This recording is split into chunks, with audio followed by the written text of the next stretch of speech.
My name is Desmond Greer. I'm the aviation teacher at WRHS High School. Well, my first flight when I was 19 years old, I had no idea that I wanted to pursue this career. I was in the Air Force for 10 years and I was an aircrew instructor where I taught about human factors and crew resource management and flight safety. And I met a good group of guys who really pushed me into becoming a pilot. And that's the route that I pursued, and that's what I did. Yeah, so our entry-level course here talks about the history of aviation and kind of how it's developed into the modern day.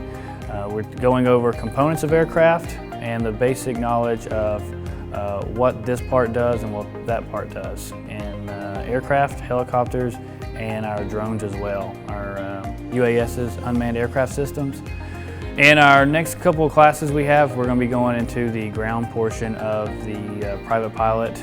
Okay, so we'll be going into aircraft performance, taking a look at engines and look at performance standards in different aircraft.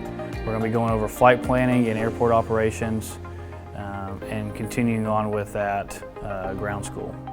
So I'm hoping to get a baseline knowledge of not only an airplane and how it flies, but an airport operation. How is our aviation industry ran? Okay, and so for our first couple of classes, that is kind of the key component as to not only pilot, but what does an aircraft mechanic do? What does an air traffic controller do? We're going to take a look at all these different jobs within the industry and see if, and hopefully we can catch some and spark some interest with our students in those courses.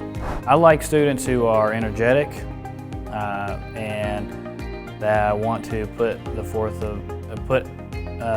effort into learning about the industry. I don't expect them to come in here and know everything about it because I certainly did not. And if somebody comes in here willing to learn about how airplanes operate, then it's going to be a good day. So the aviation industry is it's one of the best times to get into the industry now, with more pilots retiring and that are in their older years. Okay, their older years of flying. It's the best time for young people to get into the industry, start their training now, and people say all the time you get to travel the world in an airplane, and they're absolutely right. I mean, there's nowhere that an airplane can't take you. So.